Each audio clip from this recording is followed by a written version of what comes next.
Bonjour à tous, donc se retrouve aujourd'hui pour le troisième épisode de cette leçon sur la construction de l'Union européenne. Donc là, ce qu'on avait fait jusqu'à présent, en fait, ça correspond à la partie en fait d'une leçon d'histoire sur les différentes étapes de la construction européenne et les enjeux qu'elle a à relever.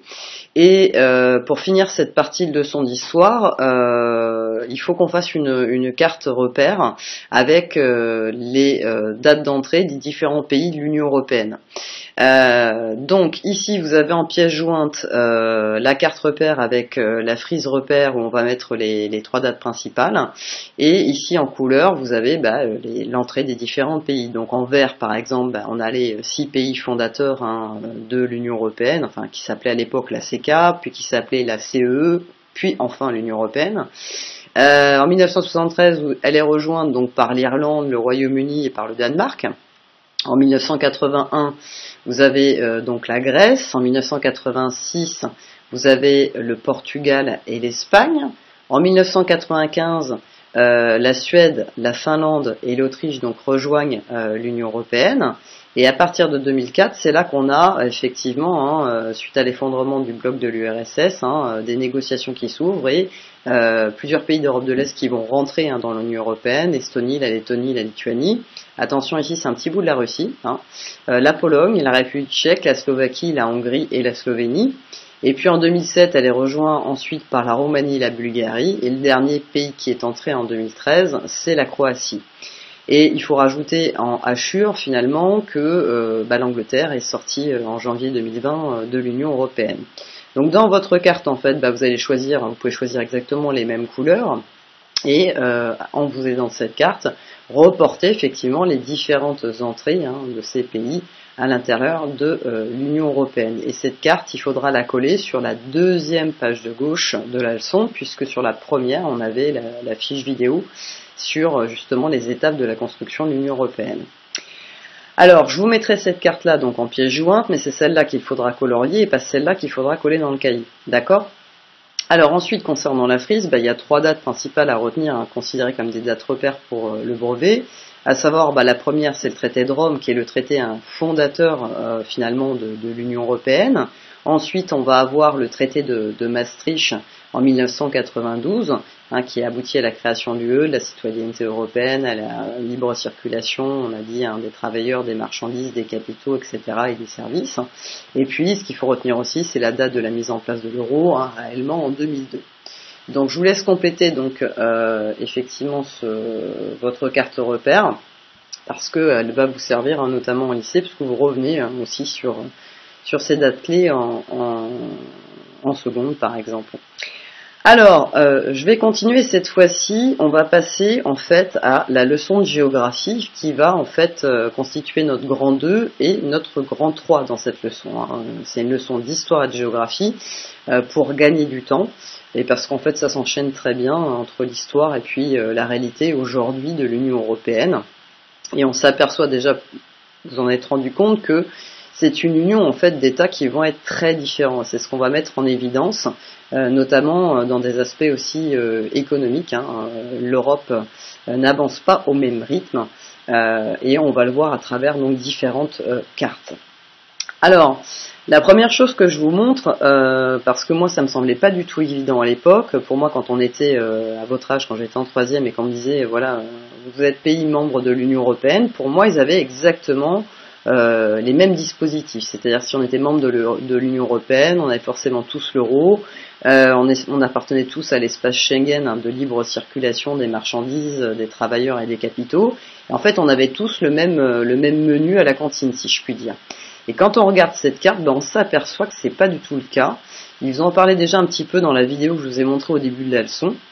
Et si je compte par exemple évidemment les pays fondateurs qui sont là, avec l'Italie, évidemment ils ont l'euro qui a été mis en place et ils appartiennent à l'espace Schengen, d'accord ?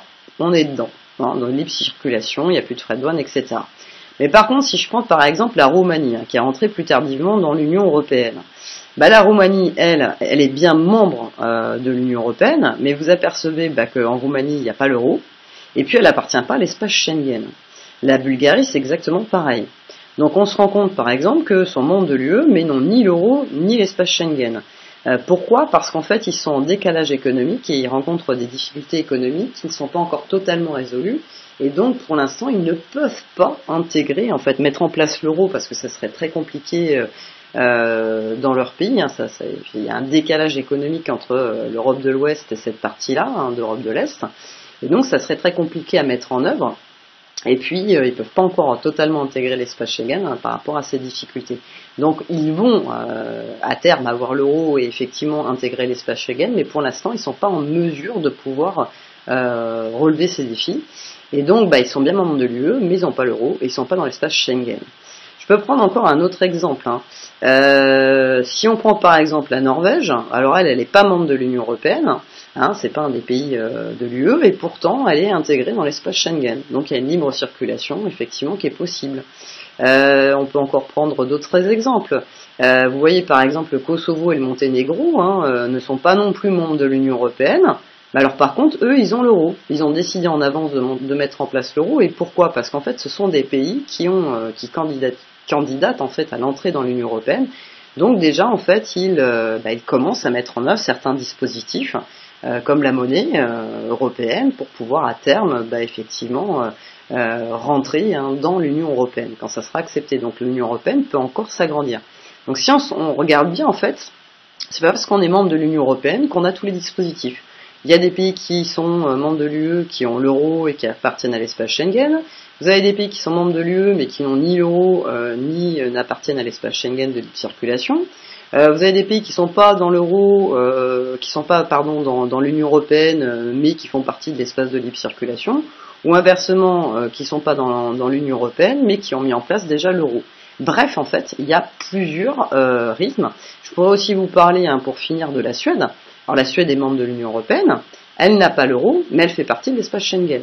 Bref, enfin voilà, c'est vraiment... Alors la Suède, par exemple, pour faire une différence, si la Roumanie et la Bulgarie n'ont pas l'euro, ils ne sont pas dans l'espace Schengen, c'est comme je vous l'ai dit tout à l'heure, c'est parce qu'ils ont des difficultés économiques pour l'instant qui ne leur permettent pas en fait de s'aligner en fait sur ces pays-là, économiquement. Ils ne peuvent pas s'aligner encore parce qu'ils sont en décalage. Par contre, la Suède, elle a une économie florissante, c'est un pays très développé, très riche. Donc si elle n'a pas l'euro, en fait c'est un choix. Elle ne veut pas de l'euro. Pour elle, en fait, c'est un désavantage. Donc elle ne veut pas mettre en place la monnaie européenne. Donc elle refuse. Donc ici c'est par choix, le refus de l'euro. Ici c'est pas par choix. C'est parce qu'ils ne peuvent pas la mettre en place, même s'ils aimeraient la mettre en place. C'est par contrainte. Donc on voit bien qu'en fait il y a vraiment, on peut être membre de l'Union européenne et puis finalement il y a différents menus à l'intérieur. C'est-à-dire qu'en fait la géométrie est complètement variable. Vous avez tant de pays qui vont avoir l'euro, on va avoir tant de pays qui appartiennent à l'espace Schengen, et puis on a tant de pays qui sont membres de l'Union européenne, alors à savoir aujourd'hui 27, puisqu'on n'est plus 28 avec l'Angleterre. Donc, vraiment une géométrie variable à ce niveau-là. Alors, on va donc côté leçon, donc le noter, donc puisqu'on passe, alors je l'ai précisé cette fois-ci, vous pouvez rajouter si vous voulez dans le grand 1 entre parenthèses histoire. Là on passe à la géographie, donc dans cette deuxième partie. Donc l'Union européenne est une union d'États. Donc première chose qu'on s'est rendu compte, c'est un espace à géométrie variable.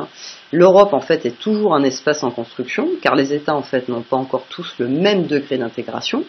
Alors je vous ai repris les exemples dont je vous ai parlé à l'instant. La France et la Roumanie par exemple sont membres de l'UE, mais la Roumanie n'appartient ni à la zone euro ni à l'espace Schengen. Pourquoi ? En raison de difficultés qu'elle n'arrive pas à résoudre pour l'instant économiques et sociales.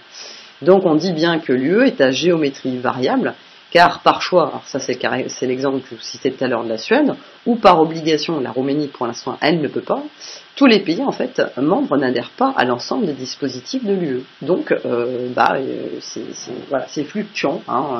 Il n'y a pas une seule carte de l'Union européenne. Si on peut faire une carte qui va être une carte des pays membres de l'Union européenne, on va être 27.